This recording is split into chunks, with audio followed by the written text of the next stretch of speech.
Hola, mi nombre es Will Rodríguez, soy vicepresidente de Evangelismo Explosivo para las Américas.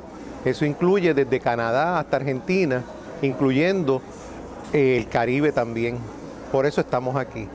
Nosotros representamos el Ministerio de Evangelismo Explosivo Internacional, un ministerio que existe en todas las partes del mundo, todos los países, todos los continentes, tenemos presencia.